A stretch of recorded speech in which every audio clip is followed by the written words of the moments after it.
Aside his first range day to go like this.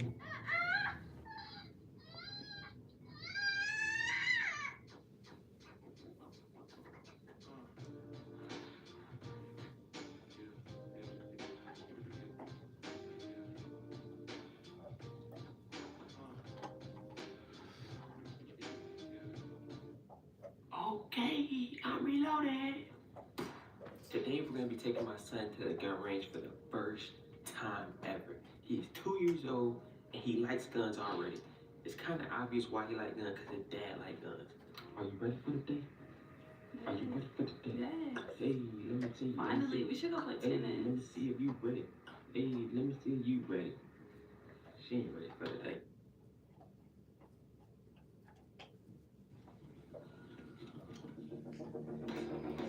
This is Noble Olde. Soup.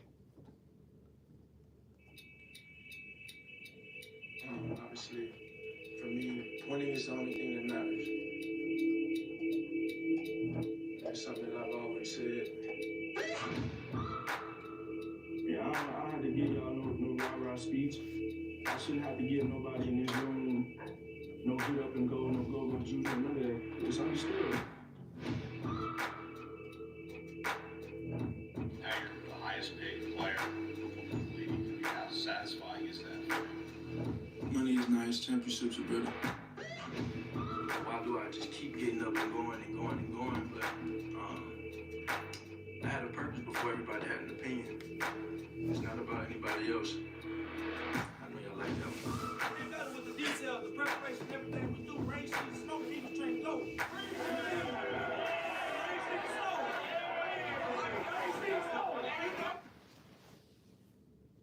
To be honest, man, I ain't hungry. Coach Star always say hungry dogs run fast. I ain't hungry. I'm starving for this.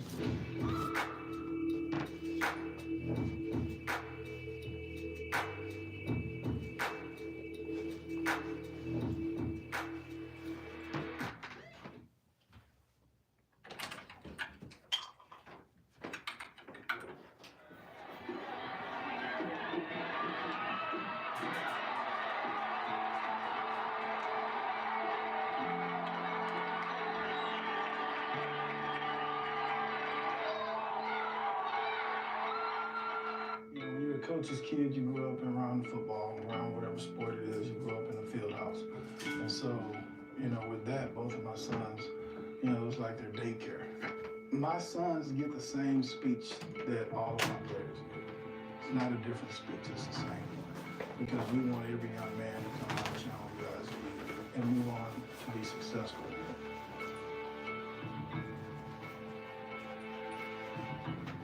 Football is it's in my blood. It's something I was raised around. I've never doubted myself. I'm confident, not cocky. What's up, Ryan? Double tap that screen, like the live, sub to the channel. I'll put your name on the target in the back. 6-yard game-winning touchdown to give the Falcons a remarkable 49-48 victory over the North Shore Mustangs. That shocking finish also gave Channelview its first win over North Shore in 7 tries. I like to tell my team that if y'all believe in me. You, what's up, man? Double tap the screen, sub to the channel. I'm gonna put your name on the target in the back, and I'm gonna shoot it in one of my episodes. And I'm gonna shout everybody out on the target. But you gotta sub and like the live and comment done at the bottom in the chat section. Of a spectacular junior season.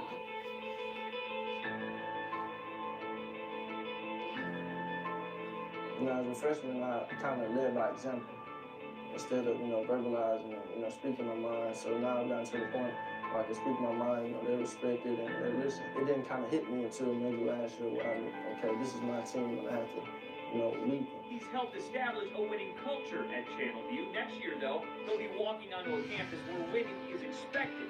Jalen is committed to play at Alabama, a place he calls a great fit. Like the live, sub to the channel for your name to be on the target in the back.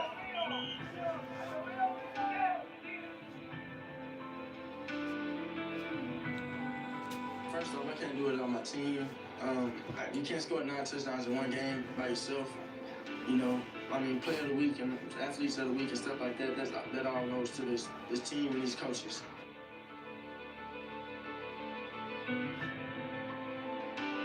My oldest son is a coach on my staff, freshman coach, and that was his passion. That's what he wants to do. With Jalen, this is a case where he's graduated, so we're gonna see what God has in store for him. And, he should have a bright future.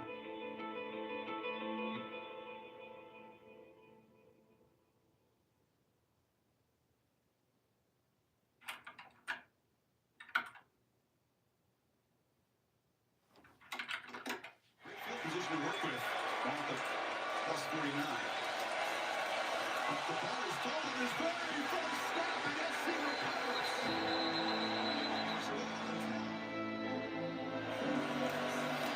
And Hurts rolling out. Cuts it back. He can't make enough throws. He's missed. Something to think about. Good call by IQ. Hurts lobs it downfield. It's incomplete.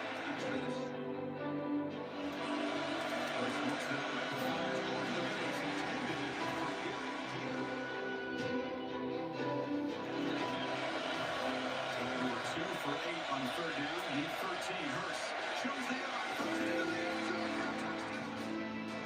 Hurts inside the 7 wide, and he's wide open. He's done. Catch it.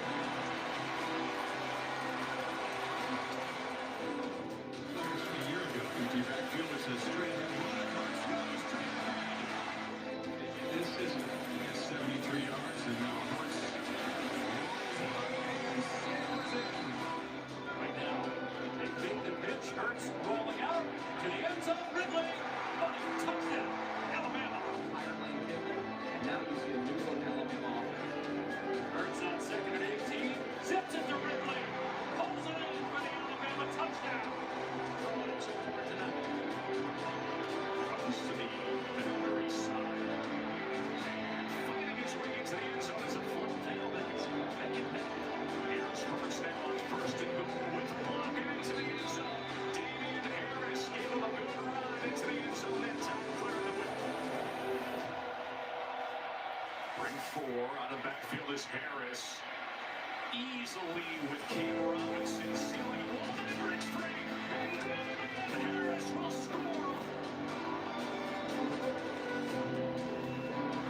Looks that way and finds him.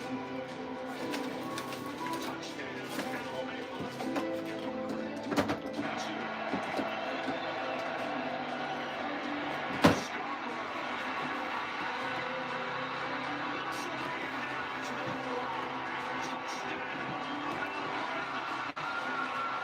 Accurate motion.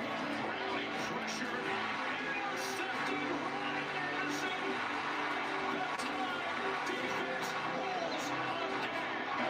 Underway here in the second half. And Hurts will get all the space. And with a run in front from Forrester. And a big way to start the second half. Here's the coordinator here. First team. Is going to Cheats.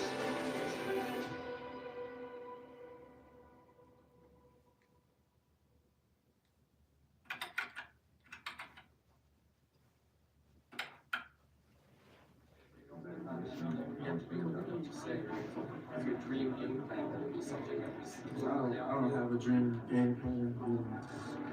Like I said, this is my first year playing college football, the first national championship, all that. It's all kind of new for me.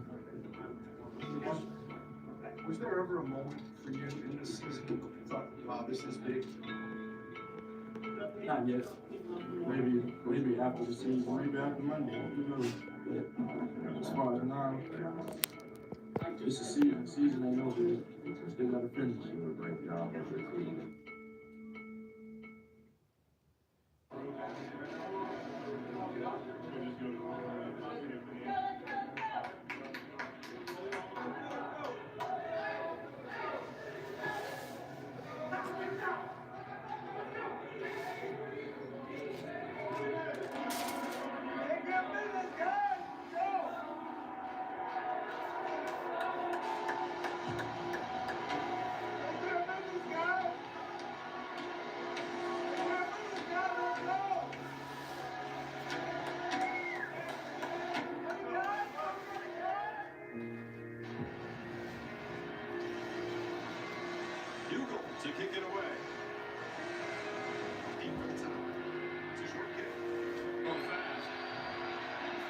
15.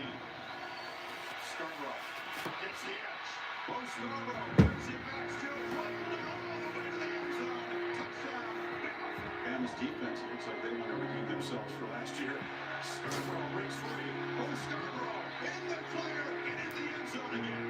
Great McLeod comes in motion. Watson bobbled the snap and gets the edge. And scores. Yep, Watson sees it. Renfro's got it. Comes back. And scores. Clemson coming back. And they fake it to him. Hurts. Goes downfield. O.J. Howard is wide open. And once again, the tight end will victimize the Tigers with a huge play. Shades of last year. Tracking toward that, you're right, against the defense, not as deep. Watson for the end zone. Williams, touchdown.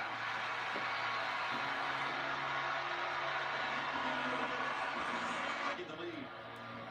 Watson, keeper. Navigates to the edge and leaps for the pylon. Would be surprised to see Watson follow Wayne Gallman right up the middle here. Leaps for flag. There was Hurts now. To the deep downfield and now just barrels forward, still running. In the clear. This week on Wraps, the Dunkin' $5 meal deal. George, can you turn the music off? George? George, can you get that? George. Hello, George. Can you mute the music? All right. Thank you, George. For what? Lease a 2024 all-electric ID4S for $189 a month. Limited inventory available.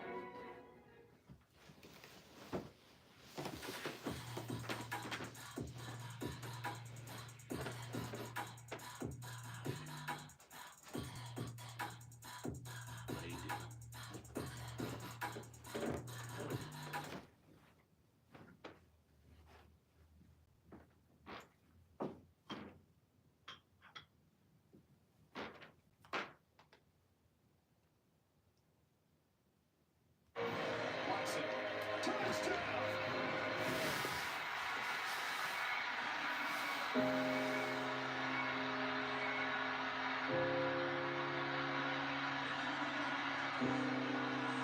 Hunter Renfrow. Punctuation. Clemson dethrones and avenges Alabama.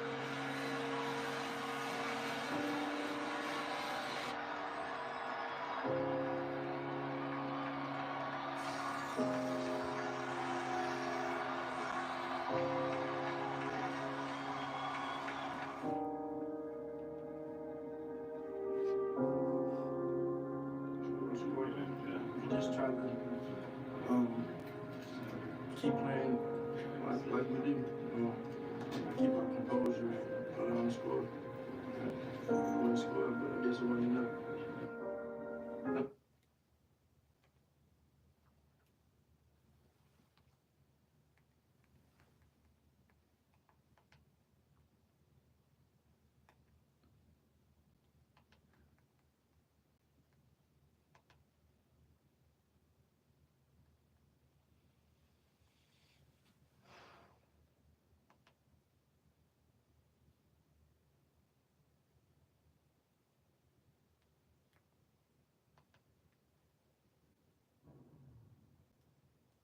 Here's how to really cash in on this year. Number one, get serious. Life is serious.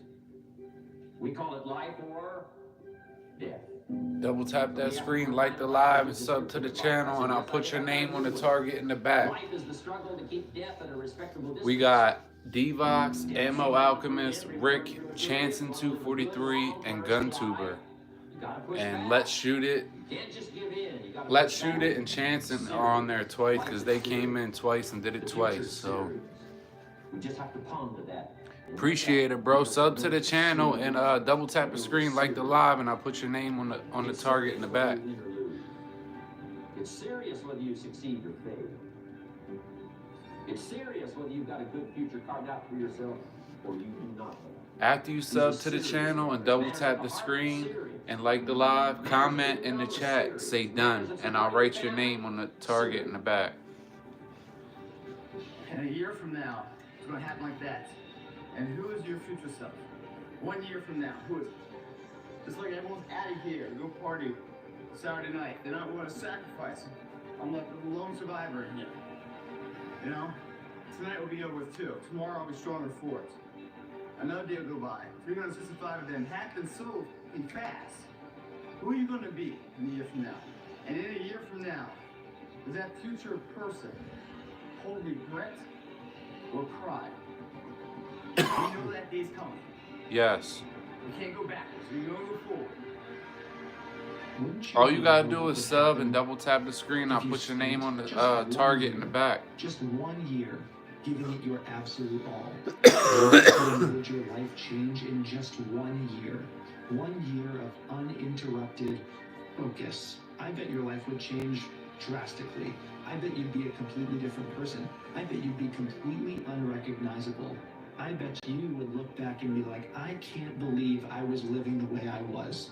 Time is going to pass anyway. The next year of your life is going to happen regardless of what you do.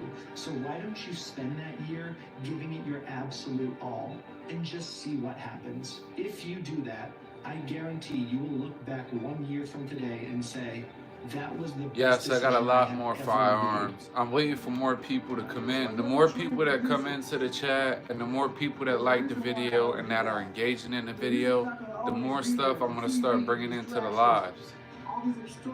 But I'm not going to show everybody everything all at once because then I won't have nothing else to show. But yes, there's plenty more where that came from. These are actually the first ones that I bought. The other ones are, all the rest of them are all semi-newer or pretty new. What do you say to yourself? How are you going to fire yourself up? What's that flame inside of you that keeps I've had the Glock 19X for like 3.5 years.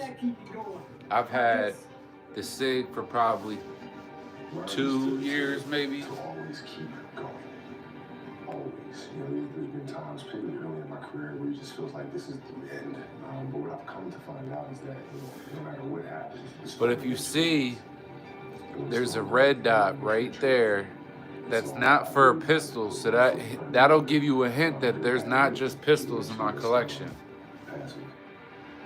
Before you even decide what you want, most people are figuring out why they can't have it. This is the key. You dream, that's why you have no limitations. Nothing's holding you back. Project yourself into the future. Say, where do I want to be in 5 to 10 years? If I could design a perfect life, so my life was perfect in every respect, my relationships, my income, my work, my family, my health, my home, my car, what would it be?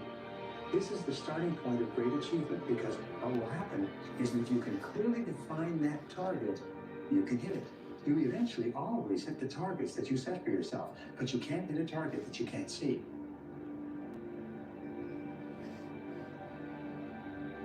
Wake up early every morning.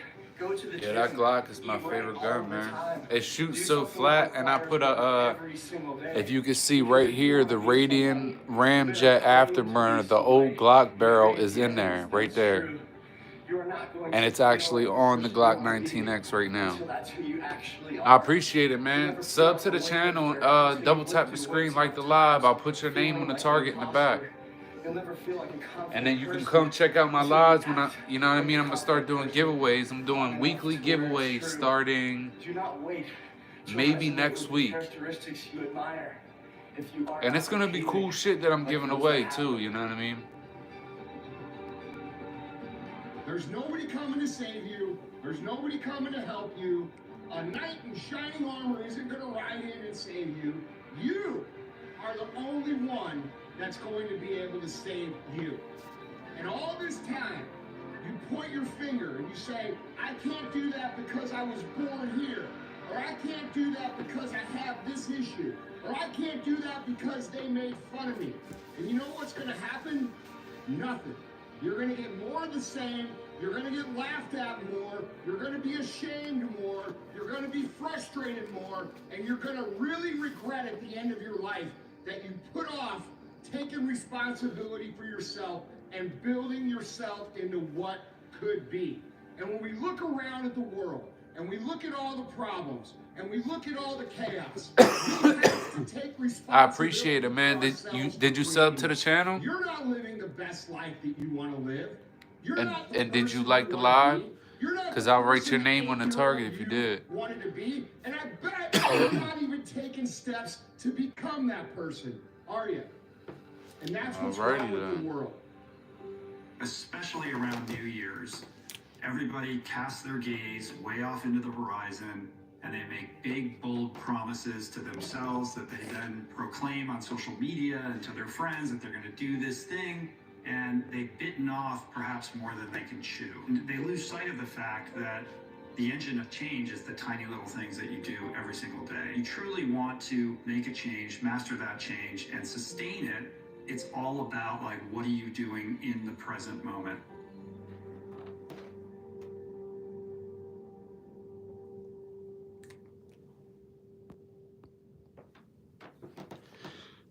You're on there We live now. in a world that thrives on comparison. Social media, society, even our own minds.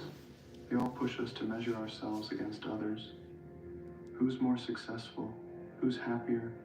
Who's got the better job, the better relationship, the better life? There you go. And before you know it, you're stuck in this endless cycle of looking left and right, obsessing over what everyone else is doing. Appreciate you, wondering bro. why you don't have what they have. Now you got a You wrench. lose sight of your own journey because you're too busy trying to live someone else's.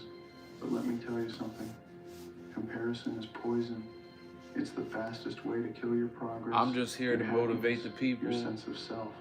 and to build a Because the truth platform. is, you can't win I someone don't else's limit game. myself to just gun content. I do like trips, vacations. I do lives at work because I'm a contractor. You're comparing Um, a messy, I do unfiltered all reality phases your of life construction to and the highlight concrete. reel of someone else's. So it gets pretty You see your interesting at successes, work too. your So I go wins, live your at work moments. sometimes. But you don't see the struggle behind the scenes. But I'm trying to add some more moderators. I got a bunch, but I want to add like a bunch more because sometimes like I be having lives at work and some of my mods don't be in there, and I be having some issues with people and shit. And yet, you take what you see on the I don't surface care and if use people it as a weapon against comment yourself. talking shit. You tell yourself, I just don't like when people start saying weird shit. That's all. why don't I have what they have? What's wrong with me? Yeah, I mean, that's pretty much Why are you like that's like comparing your journey to 75% of the content that I do watch on YouTube is gun content. The rest of it might be like music and You have a different starting point, like traveling and a different destination. I don't know. And the moment you Sometimes I start watch looking at someone videos else's of like lane, people doing you lose jobs, focus on your like own. concrete You trip, jobs and you fall, building decks, you sabotage just to yourself. like watch it, you know what I Not because mean? you're not capable, but because you're too distracted to see. Because how I'm a far general you've already contractor, so Comparison doesn't just I do that steal kind your of work joy, anyway. it steals your It's just progress. nice to see how It takes all the other energy people you do could it be in other using to build places, or yourself up sometimes like I and even turns it find into easier jealousy, ways to do self-doubt, certain stuff, frustration. you know what I'm saying? Just by It just paralyzes you. going It on makes you YouTube question and your looking worth, up, your you know, the abilities, same thing that your I'm doing, and dreams. next thing you know, I got And all most these of all, other it keeps you tips stuck. and faster ways to do Think about stuff, it. or How many times have you more hesitated to efficient take a ways step to do forward stuff. because you were too busy looking at someone else's success? How many times have you doubted your own progress because it didn't look like theirs? How many times have you given up, not because you weren't capable, but because you convinced yourself you'd never measure up? But now you're on the Comparison is a wall, thief, Kai and the more you let Suki, it take from you, and you got a the harder wrench. it becomes to move forward. So how do you break free? How do you stop comparing and start focusing on your own journey? It starts with understanding this. Your journey is yours alone. No one else is living your life. No one else has your experiences, your struggles, your dreams. And that means no one else gets to define what success looks like for you. Stop measuring your progress by someone else's timeline. Stop looking at what they've achieved and thinking it's a reflection of what you haven't. Their success doesn't diminish yours. Their path doesn't dictate yours. The only person you need to compete with is the person you were yesterday. When you stop comparing, you free yourself to focus on what really matters. Your growth, your progress, your goals. You stop wasting time trying to keep up with others and start using that time to build yourself up. You stop looking for validation outside of yourself and start finding it within. Another way to combat comparison, gratitude. Instead of focusing on what you don't have, focus on what you do. Instead of envying someone else's success, take a moment to appreciate how far you've come. Because here's the truth. Someone else's life isn't better than yours. It's just different. And while you're busy wishing for what they have, someone else is probably looking at your life and wishing for what you have. Gratitude shifts your perspective. It reminds you that your journey, as imperfect as it might feel, is still valuable. It's still worth celebrating. Finally, remember this. Progress is what matters, not perfection, not how you measure up to someone else, not how fast you're moving compared to them. Just progress. Just taking one step forward, no matter how small, no matter how slow. Because at the end of the day, it doesn't matter how fast someone else is running. It doesn't matter how far ahead they seem. What matters is that you're still moving, that you're still trying, that you're still showing up for yourself day after day, step after step. When you let go of comparison, you free yourself. You free yourself to focus on what really matters. You free yourself to appreciate your own journey, to celebrate your own wins, to learn from your own challenges. You free yourself to be you, fully, unapologetically, authentically you. So stop looking left and right. Stop measuring yourself against people who aren't living your life. Keep your eyes on your own path, your own goals, your own progress. Because that's where your power is. 24/7. Shower fresh.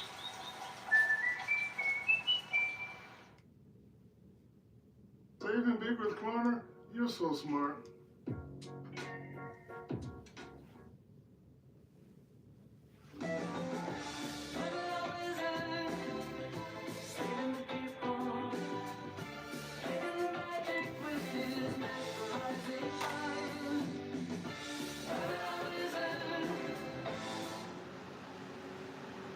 Relax and save. Get up to 30% off during Raymore Flight Against Preston Relax sale.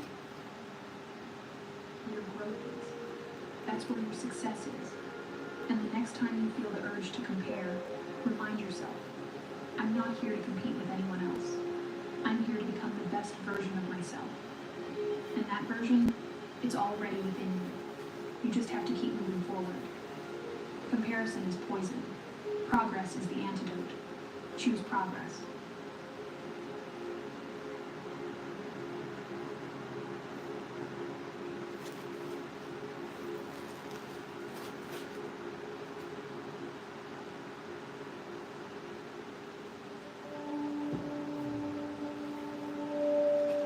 Ancient Greeks would say that the gods always envied the mortals because their life was so ephemeral, they had so much chance that could happen to them, right? Where the gods always knew that they weren't going to die and it was completely guaranteed.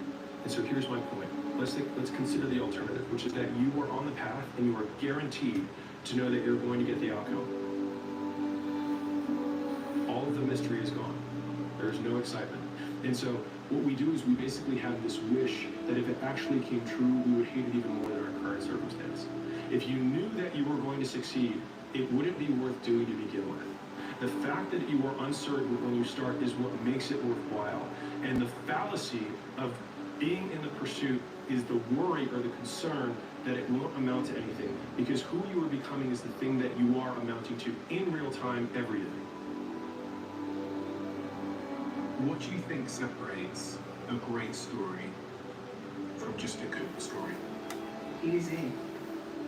In a good story, bad things happen to good people. In a great story, bad things happen to heroes. Because there's always conflict, and there's always suffering, and that can be just like, oh, that was awful. But the great stories, the ones we keep telling, are the ones where the person who would be a victim becomes a creator. He says, I'm not going to stay in fear, I'm going to make something from this. And they stand up and they go out on an adventure. And what looks like it could have been a tragedy becomes an adventure.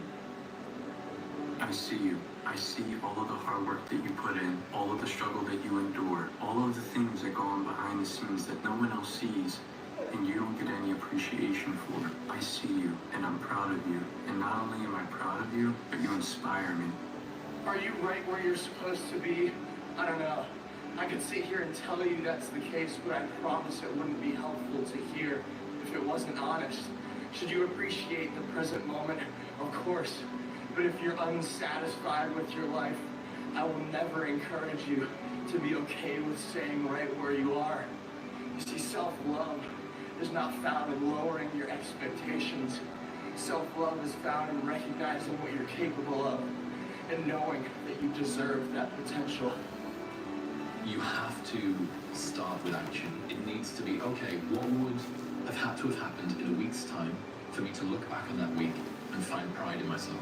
You have to make the decision whether you want to be a badass or whether you just want to be mediocre and everything's okay. But being a badass hurts real bad.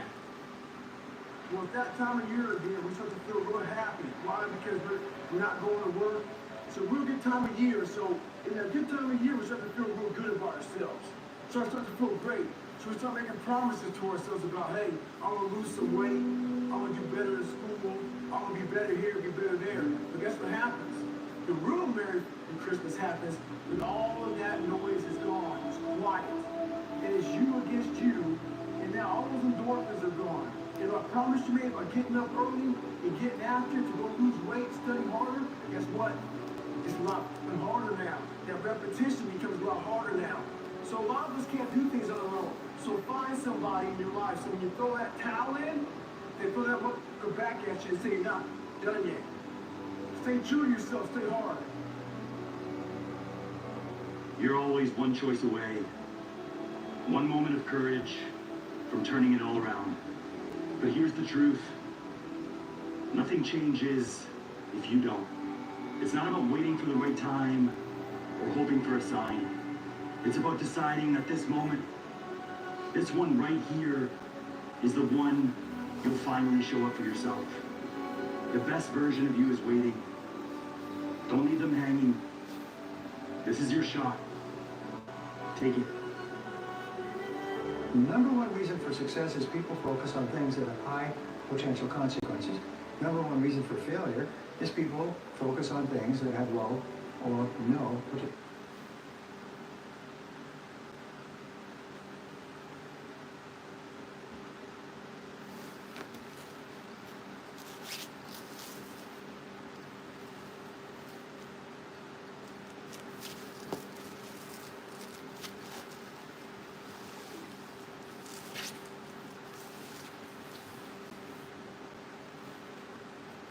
Starts looking around for suspects. He begins with Cheryl's ex, Roland Petrie.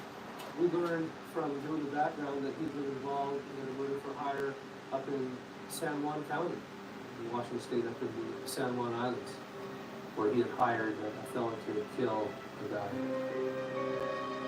Trogdon calls in Detective Jim Harris, who asks Roland to come down to the station for a little Q&A. One answered where he was, the last time he talked with Cheryl, the last time he knew anyone talking to Cheryl, his itinerary for the Friday, Saturday, and Sunday around the disappearance. Roland claims he was in nearby Port Orchard most of the weekend and can prove it with witnesses and receipts. Detectives get to work on Petrie's alibi, even as they keep a close eye out for his ex-wife.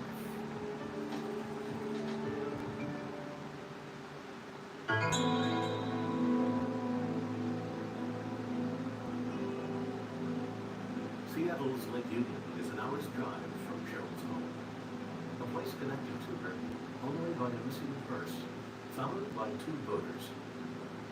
As they were mooring a boat down here, they just tied it up and they saw her purse floating in the water and they found some ID up on the shore here. In 1988, Hank Gruber is a Seattle detective working with Kitsap County in their search for Cheryl. At first, they thought perhaps she was in the water, and they did have Sea Police divers go down and check the area in the bay, near the shore here and so on, without any success. 4 days into the search, the detectives find Cheryl's car parked about a half mile from the lake. So ended up popping open the trunk while it was in the processing room, and of course Cheryl was in the trunk. Petrie's arms are bound behind her back, and several books cover her face. When the books are pushed to the side, the detectives discover why they were put there. It was shocking to everyone standing there. It's one of the worst beatings I've seen anyone receive, and she was beaten very, very severely. Blood splatter covers the inside of the trunk, telling detectives Cheryl Petrie was alive when she went in, and was beaten to death as she lay there. She was alive when she was put in the trunk. And it's one that you don't have to be an expert. No, in fact, we kind of even narrowed down what we felt people were supposed to. Just bludgeon her, but we never proved this speculation. But we got a speculation, that probably the tyrant. At autopsy, no semen is found, nor much else of evidentiary value. Detectives focus on the books covering Cheryl's face, and what that tells them about their killer. But every time the face is covered, without exception of the ones I've seen, it's been the boyfriend or the It's somebody associated with the person. The rationale is simple. A killer who knows his victim often feels guilt and will cover rather than look at the face of his victim. Detectives head back across the waters of Puget Sound, intent on finding out more about their chief suspect, Cheryl's ex, Roland Petrie.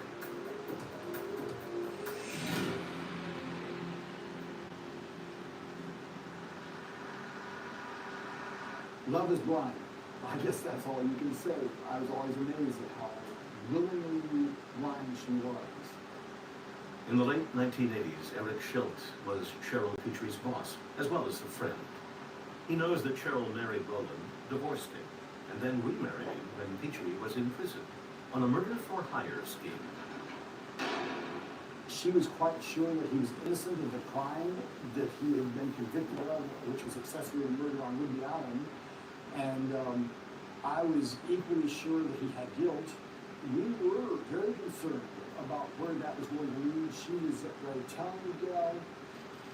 She worked hard writing legislators and the parole board to get him an early release. Schildt tells police as soon as Roland was released, he expressed his gratitude by dumping Cheryl for another woman. She then filed for divorce for the second time. He told her at the time when she left him, "You will never date another man. I promise you."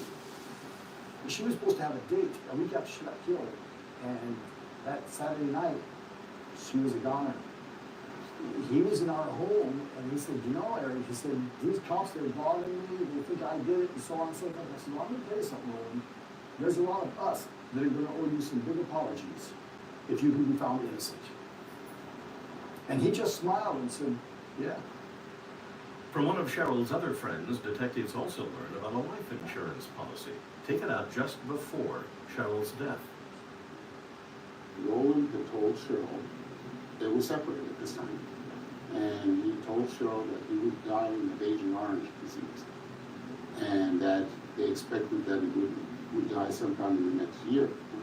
Roland explained to Cheryl that he was buying the policy so their kids could have money when he died. And then somewhere along the way to the insurance broker, he convinced Cheryl that, well, you know, so this insurance company doesn't look suspicious. We'll also have him write it out so we get insurance on you also. And Cheryl went along with this, and her friends and relatives are going crazy. And then 3 or 4 months go by, and Roland's not getting sick. You know, people are getting really more suspicious, and that's about the time Cheryl comes out missing. Detectives have a boatload of motive, but little in the way of opportunity. According to their timeline, Roland was alone for only 2 hours the day that Cheryl disappeared. 2 hours is enough time to kill Cheryl, but not enough to kill her and drive her car to Seattle. It's impossible for him to have moved the body. So we had to have an accomplice. Hank Gruber, however, can find no such accomplice, and his investigation into Roland Petrie grinds to a halt. The Seattle detective has no choice but to move on. His case ticketed for the cold files, where it will stay for more than a decade, until a daughter decides to learn the truth. As much as I believed it in my head, in my heart, I wanted it not to be true. Do you know of any solved cold cases? Please tell us at AETV.com.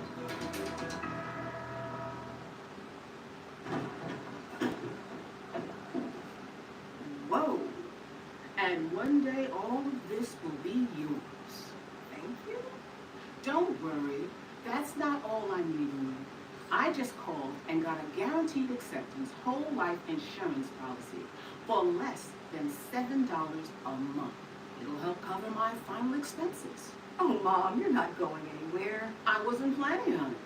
If you're between the ages of 50 and 85, you're automatically qualified for up to $25,000 in life insurance coverage. There are no health questions and no medical exams. You can't be turned down due to health. Your acceptance is guaranteed. Policies start at just $6.38 per month, with most benefits paid in as little as 24 hours. And best of all, your rate will never increase, and your coverage will never decrease. That's our Rate Lock Guarantee. Help protect the ones you love.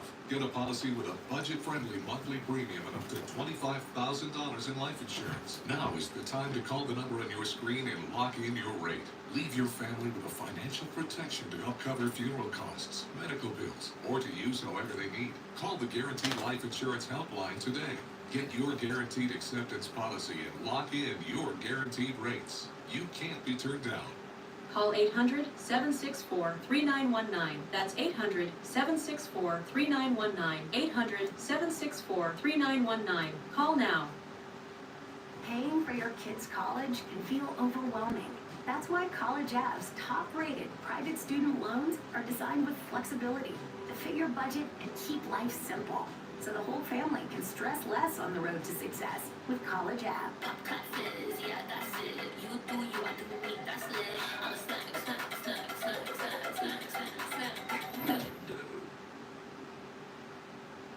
That's my flavor. Chips Ahoy! Here for happy.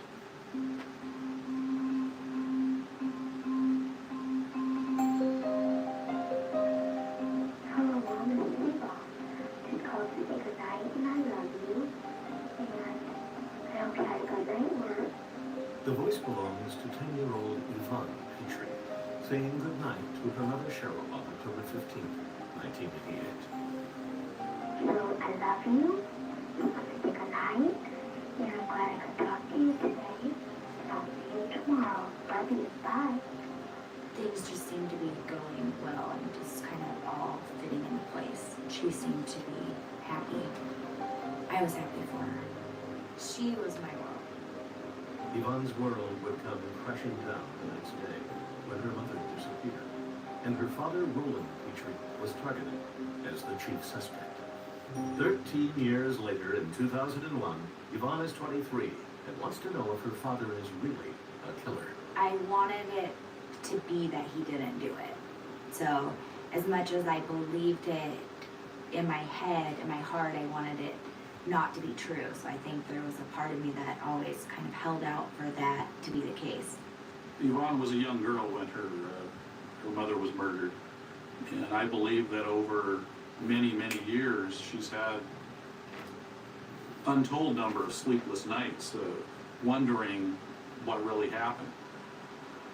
This is 28, which is her wallet and some ID. This is probably on top of it. Dick Gagnon and Greg Meixell are cold case detectives with the Seattle PD. They pick up Cheryl Petrie's case and begin to piece together bits of the past. They're all dead, aren't they? Just looking at that in the trunk or what? In 1988, this book covered Cheryl's face when she was found beaten and bloodied in the trunk of her own car. Detectives have a good idea.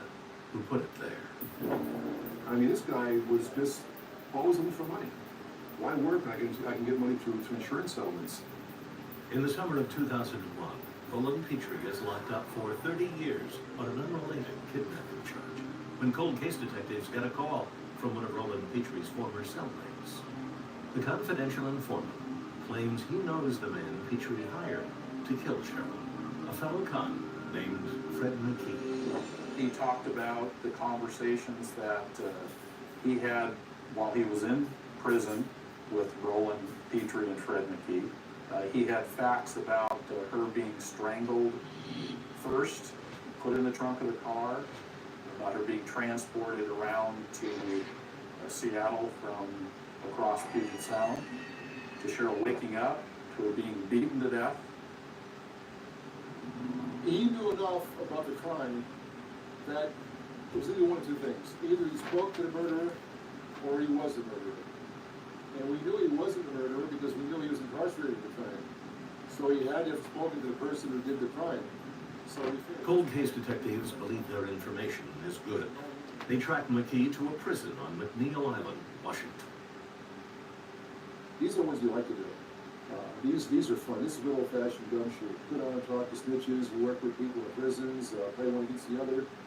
On February 18, 2003, cold case detectives sit down in an interview room and play show and tell with Fred McKee. We had a picture of the three students, as we call them, our informant Roland and Fred, arm in arm. Looks at a barbecue somewhere on McNeil Island Prison back in the old days when the prisons ran to prison. But you think they're out in some park somewhere having a good time. He saw the three guys together, so we kind of put the thought in his mind, geez, these guys aren't on a fishing expedition. They've got something here, you know? You could tell he was scared. McKee might be scared, but he still isn't talking. 2 days later, cold case detectives try their luck with Roland Petrie, who is 2 years into a 30-year prison stretch and not in the mood to talk. He more or less shut us down and said, I've got nothing to say to you. But we stressed those important facts. He wasn't getting out. If this case goes to trial, his daughter's going to have to testify. His son's going to have to testify. The interview ends, and Mike Sell and Gagnon head back to Seattle. He had a lot of things to think about bringing his daughter back in, about what he'd done to his daughter, what he'd done to his son. 2 weeks later, the phone rings. Roland wants to talk about Fred McKee, an old friend he calls Skip.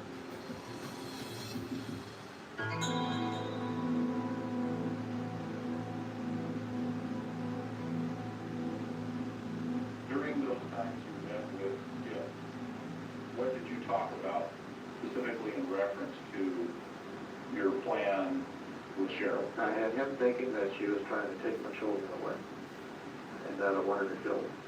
I think he wanted to maybe go on the offense. The best defense is a good offense. The plan was for Skip to be at the house when Cheryl got home from work, and he was going to be inside. That's why I gave him the keys.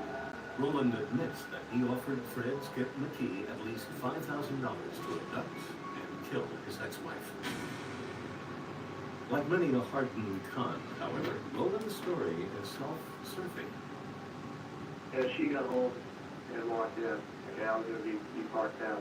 As I saw her walking in, I was going to run up, come through the door, and then I was going to say, this ain't going to happen now. And what do you mean by this ain't going to happen? What were you trying to do by? Well, I'm going to figure that by the time that she walked in, I mean, he would have presented himself. And what would your part in it be then? I just break it up. That's it. So you'd be saying, well, wait, you'd be conquering hero. Did Skip know of your plan to do this? No.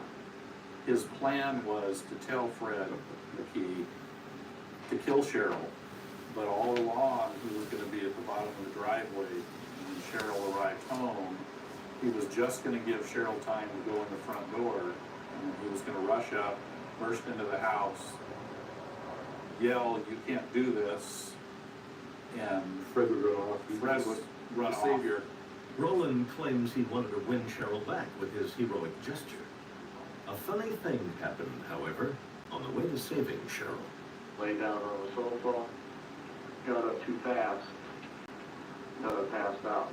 And trying to do that kind of low blood pressure. Sometimes, I can feel it coming on, I can get down right away. Did you at some point try to get up? Oh, yeah, yeah, and passed out cold. Roland says when he came to on his living room floor, he realized it was too late to save his ex. Fred McKee had already killed her and driven Cheryl's car to Seattle. For as much of a con as he's been all his life, he's had all these years to get the story ready. This bitch he come up with. I mean, that was his C game. I wanted his A game, It's ridiculous. Ridiculous, perhaps, but Roland's own story paints him as the master planner and Fred McKee as the muscle. The DA files first-degree murder charges against both men. 1 month later, Roland enters a guilty plea and must face his daughter in open court. I request that you sentence my father, Roland D. Petrie Jr., to the maximum sentence allowable under the law. I had so much to say, and I think I was really able to get what I needed to get off of my chest. You are a dangerous psychopath who cannot be a member of society because you kill those around you. And he had to stand there and listen to me and couldn't leave. During the investigation, Yvonne learned that not only did her father kill her mother for insurance money, but that at one point, he allegedly planned to kill her too. The pain of knowing that you wanted me dead is so deep inside that when I think about it, my heart hurts. All I ever wanted to do was please you and have you love me the way I loved you. It's probably the most touching, most riveting sentencing I've been to in my career. And I mean, it just, I didn't think that little girl had it in her, but boy, I'll tell you what, she rose to the occasion, There's a lot of Cheryl in that girl. There's very little Roland, thank God. Roland Petrie is sentenced to 40 years in prison and will almost certainly spend the rest of his life behind bars. 7 months later, Fred McKee pleads guilty to second-degree murder and draws a term of 20 years. I'm often asked, why investigate cold cases? People have moved on, people have forgotten. Anything that we can do, that any police department can do, to bring answers, to end that chapter, to turn the page in their life, we need to do that. It's not like they just use their detective skills and write you off. They really care about you, and same with the prosecutor and everybody else. So I just wanted to take this opportunity to tell them thank you and just that it meant a lot.